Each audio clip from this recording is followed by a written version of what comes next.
자, 다시 이어서 말씀드리겠습니다.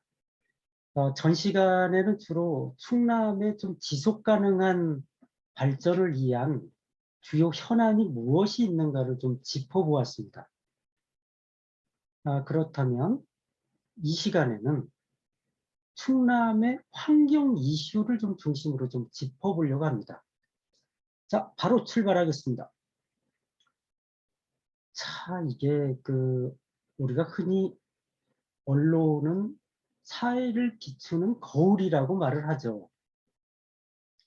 그런데 특히 환경이야말로 언론 의존도가 매우 높습니다. 언론이 얼만큼 관심을 가지느냐에 따라서 환경이 우리가 사는 그 주변 생활 환경이나 자연 환경들이 바뀌게 되죠. 그래서 언론에 얼마만큼 관심이 있냐에 따라서 환경 그만큼 정비례한다 이렇게 생각을 합니다. 언론의 주도적 접근이 필요하다는 얘기죠. 자, 그러면 지금 충남의 환경 이슈를 몇 가지로 좀 짚어보겠습니다. 첫 번째 꼽은 지역 환경 현안은 금강 정비 사업입니다. 4대강 사업은 이명박 정부 때 했는데 이게 왜 현재까지도 이슈가 현안이라고 할 수 있나 좀 궁금해 하실 텐데요. 자, 지켜봐 보시죠. 말씀하신 대로 4대강의 그 16개 보가 이명박 전 대통령 때 만들어졌죠. 근데 이것은 뭐 이미 결론이 났습니다만은 야욕과 정권 유지에 대한 야욕과 혈세로 돈을 벌겠다는 건설재벌의 돌멩으로 탄생한 사업이다. 이렇게 만들어진 구조물이다. 저는 이렇게 생각을 합니다. 이 사업을 위해서 검찰, 관료, 학자, 국정원, 기무사, 군부대에 불도저까지 동원됐다라는 걸 이미 여러분들이 다 알고 계시는 바고요. 저는 그래서 이것을 국토 파괴, 또 정신 파괴, 생각을 합니다. 4대강 사업이 뭐 국토를 파괴했다는 거야 많이 좀 알려진 바지만 왜 정신을 파괴했냐? 이 4대강 사업을 합리화시키기 위해서 종편을 만들어서 언론이 황폐화됐다라고 지금 생각하기 때문에 당시 주요 언론 매체들이 4대강 사업에 어떤 프레임을 가지고 보도를 했나라고 살펴보면 권위주의를 옹호하는 보도, 그리고 이 녹색 성장 만능주의를 옹호하는 보도, 그리고 이 민주적인 합리주의라든지 미래 대안이라든지 책임이나 안전에 대한 보도는 거의 살펴보기 어렵죠. 권위주의를 옹호하고 녹색 성장 만능주의에 대한 보도 같은 것들이 주를 이루게 됩니다. 자, 이래서 2015년에 늦었지만 언론노조위원장이 4대강에 대한 편파 보도, 왜곡 보도, 무비판 보도에 대해서 부끄럽다, 참여한다, 사과드린다 라고 얘기했죠. 그렇지만 이미 4대강이 다 만들어지고 난 다음에 이런 사과나 참여가 있었습니다. 자, 그러면 그 뒤는 어떤가라는 겁니다. 2015년은 그렇고 그 뒤는 또 어떤가? 2017년에 5월에 문재인 대통령이 4대강보를 상시 개방하고 4대강 사업에 대해서 정책 감사를 지시합니다. 그리고 2018년 8월에 환경부가 4대강 자연성 회복을 위한 조사평가단을 설치합니다. 그리고 재작년이죠. 2019년에는 4대강 조사평가 기획위원회가 출범을 해서 금강과 영산강 처리 방안을 발표합니다. 그로부터 2년 정도가 흘렀는데요. 그러면 금강 영산강 처리 방안이 나왔을까요? 아직까지 나오지 않고 있습니다. 조금 더 물을 개방한 상태에서 항시적으로 지켜보겠다라는 것들이 아직까지의 입장이죠. 그래서 이 전에 국가물관리위원회에 있던 홍종호 서울대 환경대학원 교수는 물관리위원회에서 이런 뜨뜻미지근한 반응에 대해서 사표를 낸 바 있고요. 이 정부의 배신감을 느꼈다거나 정부의 재자연화에 대한 학점은 비학점이다. 또 조명래 당시 환경부 장관이 의지가 없다라고 비판한 바가 있습니다. 자, 여러분, 이 4대강이 완성되고 2013년부터 작년까지 여기 예산이 쭉 있는데 1조 9천, 1조 9천, 1조 6천 쭉 해서 2조 5천 뭐 이렇게 올라가죠. 이게 무슨 예산일까요? 4대강 16개 보를 유지 보수하는 데 들어가는 비용입니다. 2020년 본 예산에만 1조 8천억 원의 유지보수 예산이 포함해서 1조 6천억의 유지보수하고 쭉 해서 1조 8천억 원의 그 예산이 반영이 됐습니다.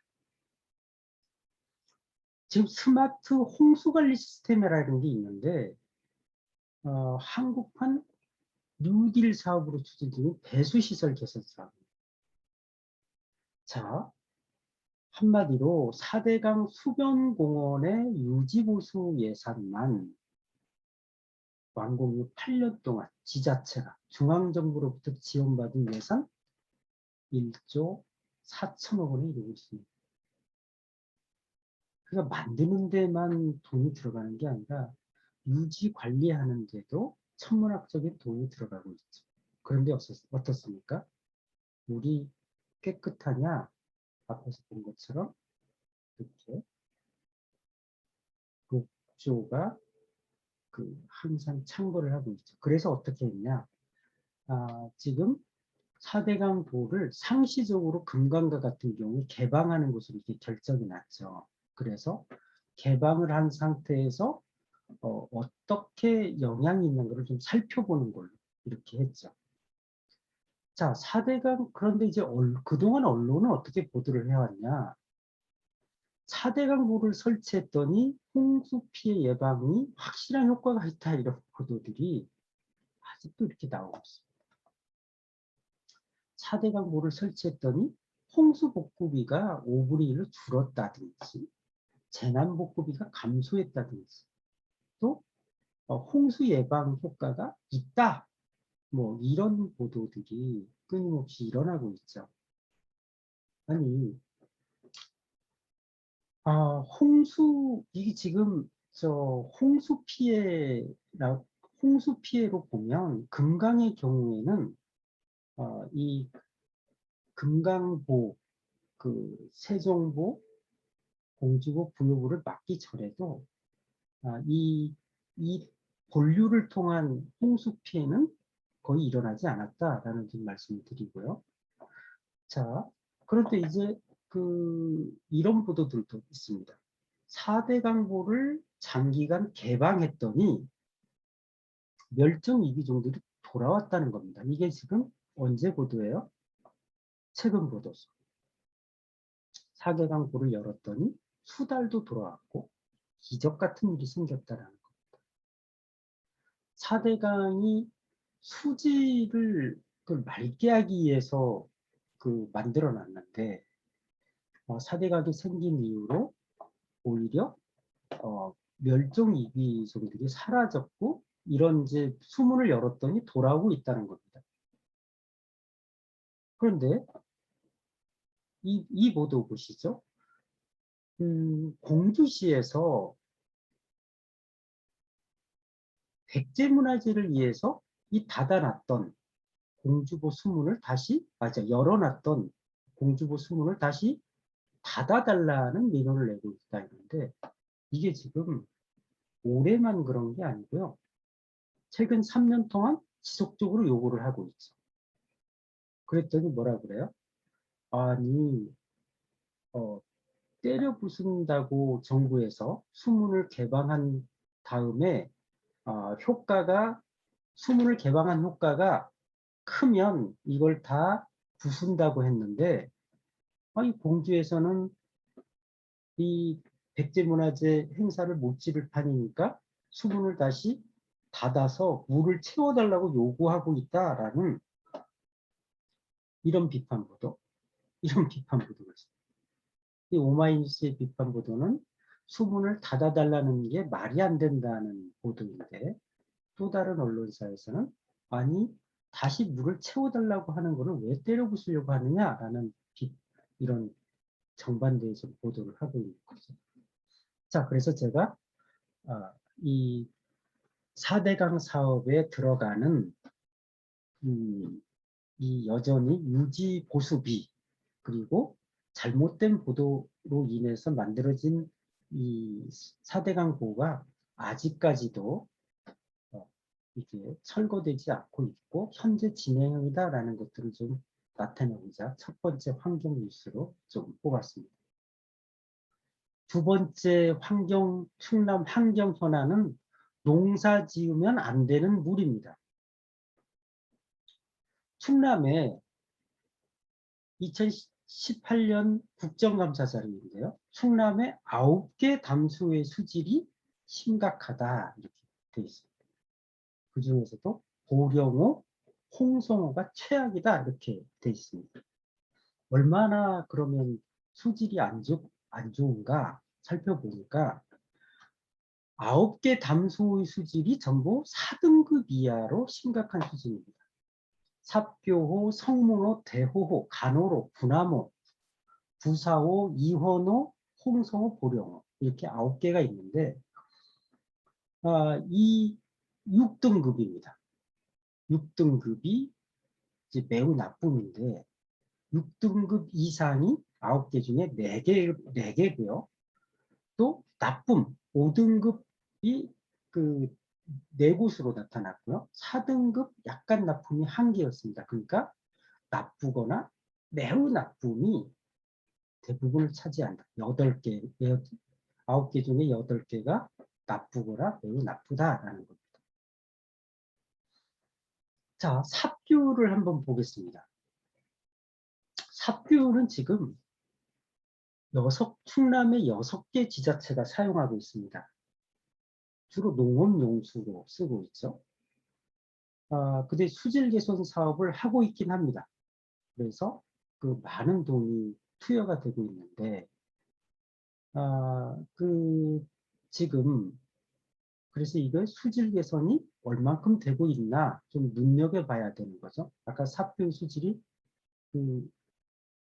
뭐라고 했습니까? 여기 9개 담소의 나쁨 등급에 지금 포함이 되어 있다 이렇게 좀 말씀을 드렸죠. 현재 등급은 5등급입니다.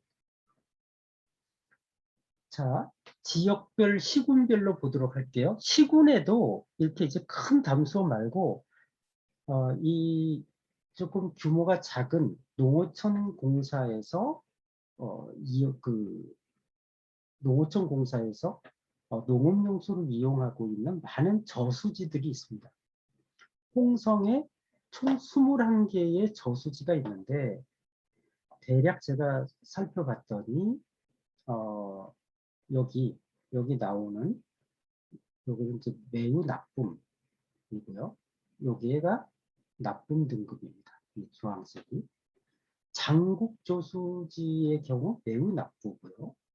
홍양 저수지의 경우 나쁨 등급을 나타내고 있네요.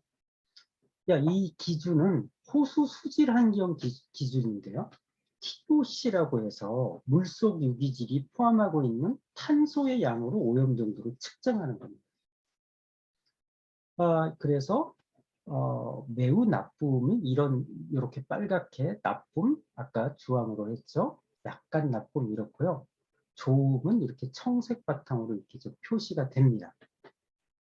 자, 그런데 보령을 예로 들어보면 보령의 경우 진죽, 신송, 야연, 대야, 해창 소수가 5등급 이상으로 해서 나쁘다, 나쁘거나 매우 나쁘다 이렇게 나타납니다. 당진도 오봉저수지, 전대저수지 나쁘거나 매우 나쁜 상태이고요. 서산도 서산 A지구 유명하죠. 매우 나쁘거나 나쁜 상태 유지하고 있는 곳이 많습니다. 태안도 마찬가지네요. 예산, 색깔로 좀 여러분들 좀 봐주시면 될 것 같고요. 이렇습니다. 아까 9개 저수 중에 분화무 얘기 나왔는데요. 현재 분화무는 이 기존 제방에 수중 암거를 설치해서 해수를 유통시키는 작업들을 공사를 계속 하고 있습니다. 올해까지 분화무 퇴적물을 다 이렇게 걷어내서 물을 이게 올해가 끝나면 시험 방류를 좀 지금 가둬져 있는 상태죠. 좀 하려고 하고 있고요. 내년부터 2026년까지 하구를 복원해서 갯벌을 복원하고요. 마지막 2029년까지 해서 해수를 본격적으로 유통하려고 하고 있습니다. 여기 지금 분화무 상황인데 화면을 보면 위에는 이렇게 누렇게 물이 썩어 있는 분화무의 수질이고요. 이 아래에는 바닷물이 정상적인 색깔을 유지하고 있습니다. 이 분화무에 있는 그 수질을 개선하기 위해서 해수를 이렇게 유통해서 맑은 물로 만들려는 시도인데 이거 좀 우리가 좀 눈여겨봐야 되는 사업이다 이렇게 보여집니다. 총 사업비가 거의 3천억 정도가 이렇게 소요되는 사업인데 이 위의 화면을 조금 더 공중에서 위에서 보고 있습니다. 보시는 것처럼 이렇게 우리 죽은 물을 보이고 있죠. 자, 세 번째 뉴스는 미세먼지 화력발전소입니다. 지금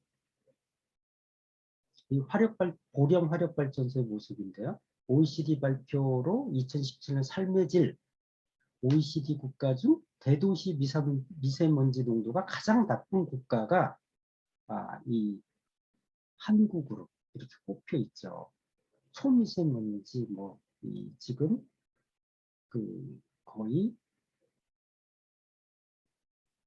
OECD 회원국, 비회원국 포함해서 41개국 중에 거의 대기 오염이 2배 수준으로 높다 이런 거고요. 2015년 서울의 미세먼지 수준 매우 나쁨 이상인 날이 53일. 예민한 사람이 대기질이 나쁘다라고 느낄 수준이죠. 충청남도도 크게 다르지 않습니다. 자, 그래서 한국에서 대기오염 조기 사망으로 연간 한 14,000명이 조기 사망한다라는 거고요. 지금 좀 자세히 설명드리고 싶은데 조금 진행을 좀 빨리 해야 될 것 같아서 어쨌든 그동안에 화력발전소에서 환경법규를 위반해서 일테면 대기 방지 시설이 훼손됐다거나 배출 시설에 침투수가 외부로 유출됐다거나 하면 거의 과태료 160만 원, 48만 원, 최고 많은 게 400만 원 이렇게 해왔다는 얘기입니다. 거의 지키나 마나인 거죠. 과태료 내고 말자라는 것들이 그동안에 화력발전소 치료했던 조치라는 거고. 자, 어쨌든 지금 충남도 화력발전소 조기 폐쇄를 지금 이제 결정을 이게 하고 있고 미래 에너지들을 재생에너지로 좀 전환하려는 시도들을 이렇게 열심히 좀 하고는 있습니다. 그 언론 보도가 대단히 중요한데 2019년 세계일보가 분석해 놓은 걸 보니까 우리나라 총 11개의 종합 일간지에서 기후변화 관련 기사를 분석을 했더니요. 이 최근 5년간 월평균 기후변화 기사가 161건이었고 반면에 부동산 기사는 2,200여 건으로 이르더라라는 겁니다. 특히 미세먼지 관련 보도 2,400여 건에 있었는데 이후 잠깐 반짝 그러다가 이후에는 기사를 찾아보기 어렵습니다. 문제원인가 해법을 찾으려는 보도도 찾기가 어렵죠. 실제 이렇게 쭉 봅시다요. 쭉 보면 어때요? 화력발전소의 세율 인상 뭐 이렇게 화력발전소가 발전세를 인상했다는 보도나 뭐 이런 보도들은 쭉 있고 여기 발전소 주변에 공기청정제를 보급한다거나 뭐 뉴딜 고령형 뉴딜 뭐 이런 보도들이 있는데 화력발전소의 원인과 해법을 찾으려는 보도는 여전히 정부 정책에도 불구하고 이제 낮은 상황이죠. 자, 네 번째 환경 뉴스로 석탄재를 뽑았습니다. 석탄재, 화력발전소에서 나오는 재를 석탄재라고 하는데요. 납이나 구리, 비소, 순 20가지가 넘는 유해 중금속이 함유되어 있습니다. 인체와 환경은 매우 유해한데 우리는 여전히 석탄재로 바닷물을 메워가는 형식을 취하고 있어서 석탄재의 침술수 처리가 안 되고 있다는 얘기입니다. 자, 여기가 서천화력발전소가 있는 데인데요. 석탄재 매립장이 요 화력발전 바다 한 끄트머리에 이렇게 있고요. 요걸 좀 확대해서 보면 이렇게 되어 있습니다. 이게 전부 바다죠. 이걸 석탄재로 이렇게 매립을 이렇게 하고 있습니다. 홍원항 인근인데요. 서해 쪽으로 툭 튀어나와서 연안선의 일직선으로 이렇게 제방을 쌓고 석탄재를 매립하고 있습니다. 어떻게 될까요? 석탄재 침술수와 서해바다 사이에 요거 제방 하나만 이렇게 있습니다. 비가 많이 오면 석탄재 유해 물질이 그대로 바다로 유입. 요 가능성이 크다고 했는데 가능성이 큰 것이 아니라 100% 유입이 되겠죠. 고령화력발전소의 매립장은 포화 상태가 된 지 오래고요. 바다를 막아서 새로운 매립장을 건설해서 지금 매립장 안 바닷물에다가 석탄재를 매립하고 있습니다. 자, 요거는 미국 킹스턴에 위치한 화력발전소 석탄재 매립장인데요.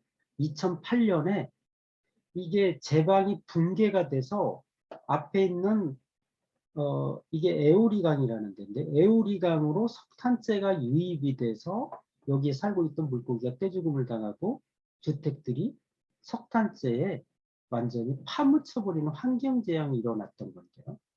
자, 우리 고령의 바다와 서천의 화력발전소 석탄재 매립장하고 큰 차이가 없어 보이죠. 이런 환경 재앙이 우려된다라는 겁니다. 이럼에도 불구하고 한국은 이 석탄재만 이렇게 하는 것이 아니라 일본으로부터도 또 석탄재를 수입해서 이걸 가지고 시멘트를 또 만들고 있다는 게 또 문제입니다. 이게 이 얘기도 좀 자세히 하고 싶은데 간단하게만 좀 언급하려고 합니다. 한국의 시멘트 공장, 일본에서 쓰레기 처리 비용으로 톤당 5만 원을 받고 2016년 기준으로 시멘트 회사마다 쌍용 양해 같은 경우에는 약 174억 원어치, 3표 시멘트 123억 원어치 한라시멘트 51억 원, 한일시멘트 15억 원 이렇게 해서 석탄재를 수입해다가 이걸 섞어서 시멘트를 만들었다는 얘기죠. 이 폐기물 시멘트 회사별로 7개 시멘트 회사를 봤더니 여기에 폐타이어, 폐플라스틱, 폐비닐, 폐유, 소각재, 분진 이런 것들이 시멘트 제조에 사용되고 있더라 이겁니다. 여기에 시멘트에 포함되어 있는 유해 물질을 국립환경과학원이 조사해서 보고서가 있는데요. 이 공정에서 이 사용된 석탄 폐나 여기 슬러지 뭐 이런 것들을 첨가해서 만들었는데 카드뮴, 비소, 망간, 수은, 납, 크롬, 구리, 세레듐, 안티몬, 유가, 크롬. 왜 이게 그 콘크리트로 진 시멘트로 진 집에서 아토피성 피부염이나 가려움이나 알레르기나 두통, 신경 증상이 일어나는지가 여기에 이렇게 환경과학원이 조사 보고서를 보면 답이 좀 나오죠. 그런데 이제 그러면 언론이 이것들을 그동안 어떻게 보도하고 있나?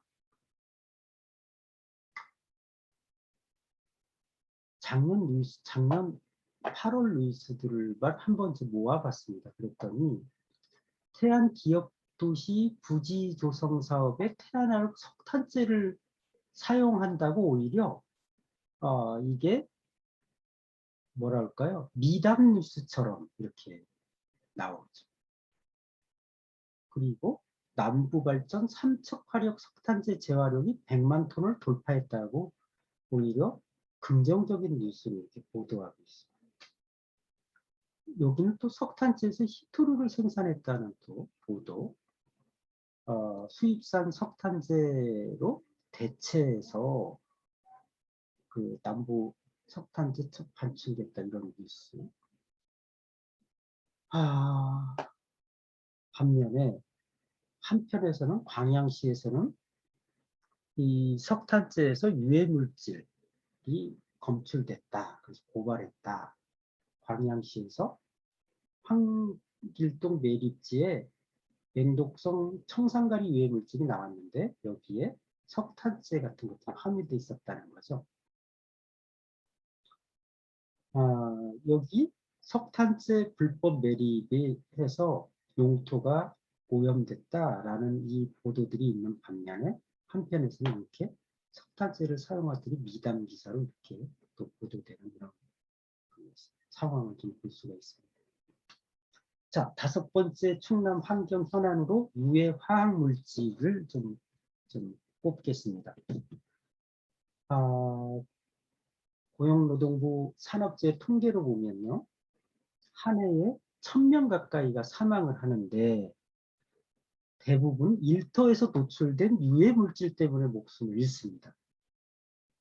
전 세계적으로는 1년에 약 100만 명 가까운 사람들이 유해 화학 물질 때문에 생긴 호흡기 질환이나 암이나 심혈관 질환 때문에 사망합니다.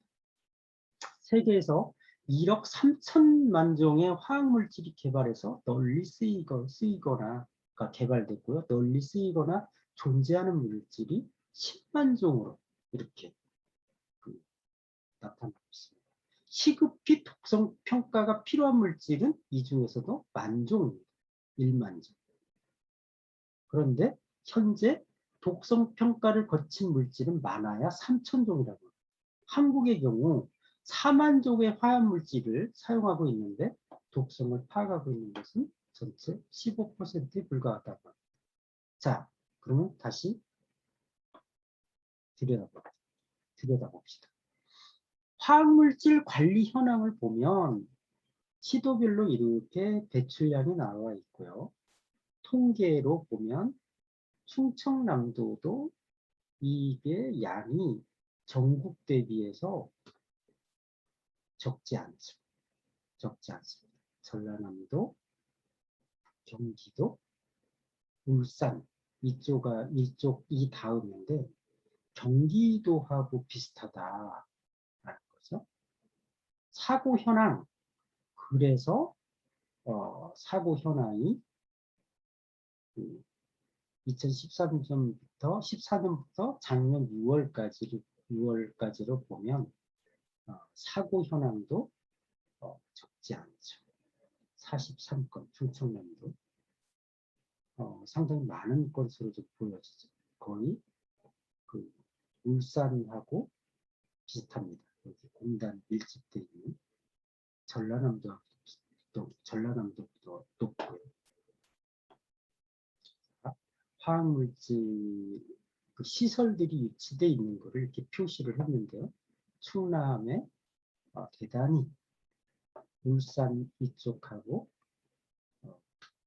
이게 비교했을 때 대단히 많이 좀 집중되어 있다는 걸 보여줍니다. 자, 화학물질 그런데 그 배출 이동량 정보 시스템에는 거의 화학물질 자료가 비공개 상태로 되어 있습니다. 환경부는 어떠냐? 환경부도 인근 주민들에게 직접적인 영향을 미치는 정보가 배출량이라고 이를 기준으로 분류하고 있는데요. 단, 사업자가 비밀 보호를 위해서 자료 보호를 요청하면 이를 비공개할 수 있습니다. 그러니까 다시 말하면 사업장 인근 주민들에게 직접적인 영향을 미치는 정보가 미치는 배출량은 다 이걸 공개하도록 환경부가 했는데 이 성분이 비밀 보호를 위해서 사업주가 자료 보호를 요청하면 비공개할 수 있다는 얘기입니다. 실제로 대기업으로 분류된 그 594개 기업 자료가 지금 현재 공개하지 않고 있는데요. 이거는 사업장 총 640 대기업 중에 92.5%에 해당합니다. 거의 공개되지 않고 있다 이렇게 보여지는 거죠. 충남도 마찬가지 얘기가 합니다. 그래서 유해물질, 잇따른 죽음에 대한 유해물질 공개가 왜 영업 기밀이고 이것이 왜 비공개 대상이냐라는 이제 비판들이 계속 있는 거죠. 결론은 제가 말씀드린 결론은 이렇습니다. 기술적으로는 유해성을 확인하는 방법을 적용해야 하고 철학적으로는 안전하다고 확인되기 전까지는 노출되지 않도록 조치를 취하자라는 방향을 국가 정책으로 좀 삼아야 된다라는 거고, 비용은 기업들이 1차적으로 부담하고 언론은 유해물질에 관한 지식을 알리고 법과 제도를 마련하는데 노력해야 한다는 거죠. 시민들은 내 일터에서 어떤 물질을 사용하고 있는지, 노출되지 않도록 제대로 보호받고 있는지, 무엇을 어떻게 해야 하는지 알아야 한다. 안전하고 건강하게 일할 권리. 이것을 권리를 찾아야 된다라는 얘기입니다. 6번째 마지막 환경 현안으로 저는 서산 민항을 좀 꽂았습니다. 서산 민항은 역대 충남지사나 역대 정부의 충남도지사나 이제 대통령 선거 이렇게 할 때마다의 지속적인 공약이었습니다. 자, 그래서 지금 어때요? 양승조 충남지사도 서산 민항을 건립하겠다고 하고 있고요.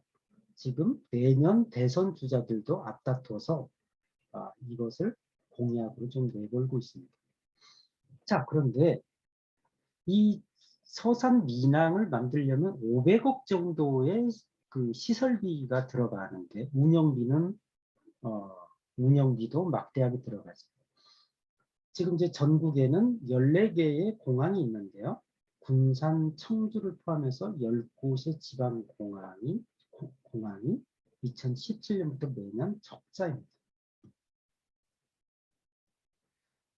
청주, 군산, 김포, 인천 여기가 서산 이제 인근에 있는 공항들인데 서산 민항과 이용거리를 비교해 보면 거의 뭐 1시간 이내에 다들 있습니다.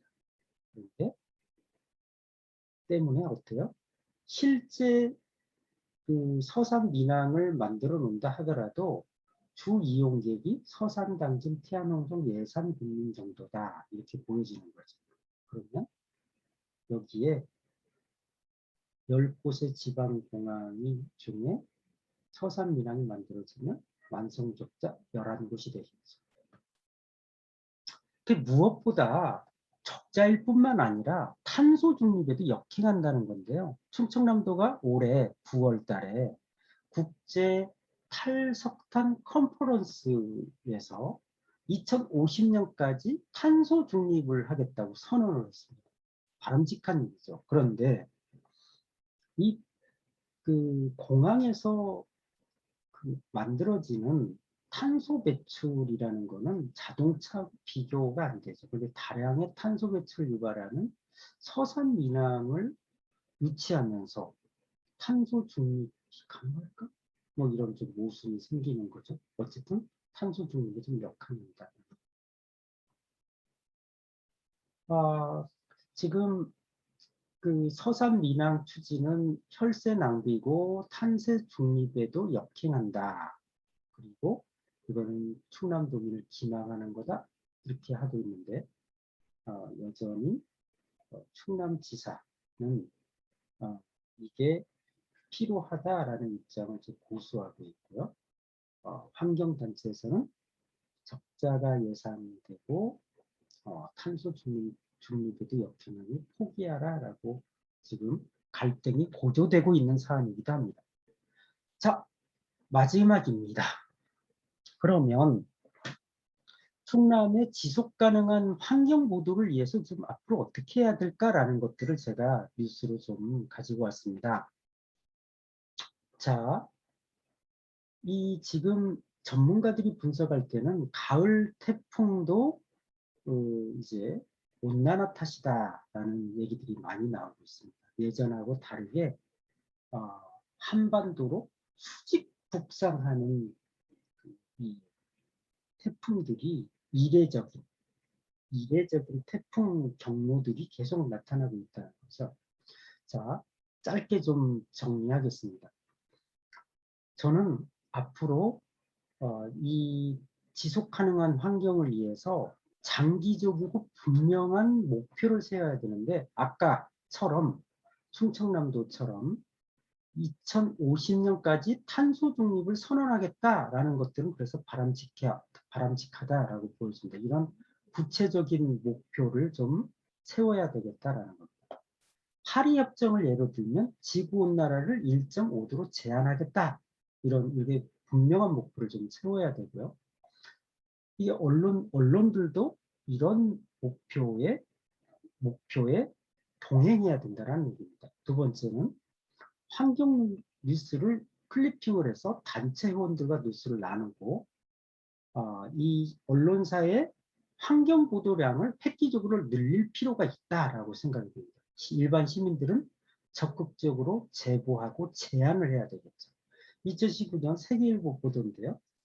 11개 종합일간지 기후변화 관련 기사 최근 5년 동안 161건이었고요. 부동산 2200건 11개 종합지에서 한 달 평균 기후변화와 관련한 뉴스는 0.5회 보도에 그쳤다라는 겁니다. 네 번째는 보도의 질을 높여야 되겠다. 정확한 정보를 제공하고 환경훼손의 원인과 해결책을 제시해야 되겠다. 즉 탐사 보도의 양을 좀 늘려서 질적 보도를 양적 보도도 늘려야겠지만 질적 보도도 좀 늘려야겠다라는 거예요. 마지막으로 미디어의 적극적인 투자가 뒤따라야 되겠다. 시민의 입장에서 인식의 변화죠. 이렇게 5가지가 좀 뒷받침됐을 때 지속 가능한 환경 보도가 가능하다라고 생각이 됩니다. 자, 제가 마지막 정리는 16살의 스웨덴 소녀 그레타 툰베리의 이야기로 좀 마감을 할까 합니다. 16살 소녀가 여전히 이렇게 얘기하고 있습니다. 여러분, 이 지구에 머물 날은 얼마 안 남았을지 모르지만 우리가 살아야 할 날은 많다. 당신들은 자녀를 가장 사랑한다고 하는데 그들의 눈앞에서 아이들의 미래를 훔치고 있다. 기후변화 대응에 대한 그동안의 실패를 인정해야 한다. 이렇게 말했어요. 자, 대멸종의 시작점에 와 있는데도 여러분은 돈과 끝없는 경제성장 신화만을 이야기한다. 어떻게 그럴 수 있냐.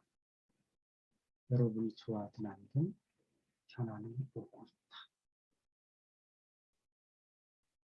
그래요. 무엇을 해야 할까요? 이 16살 스웨덴 소녀 그레타 툰베리는 미래를 방치하고 있는 기성세대에 대해서 이렇게 항변하고 있는데, 우리 이 소년의 이야기에 귀 기울여서 충남의 지금이라도 환경, 지속 가능한 삶의 환경을 만들기 위해서 무엇을 해야 할까? 충남에 제가 제시한, 좀 제시하지 않았다 하더라도 충남의 현안에 좀 그 관심을 가지고 이 현안을 어떻게 해결할지에 대해서도 조금 함께 고민을 나눴으면 좋겠다 싶습니다. 조금 묵직한 주제들, 조금 더 설명이 좀 필요한 것들을 시간 관계에서 조금씩 간추려서 설명을 드렸는데요. 조금 더 구체적인 이야기는 다른 기회가 있을 때 좀 나누도록 하겠습니다. 지금까지 제 이야기에 귀 기울여 주셔서 대단히 감사합니다. 고맙습니다. 이상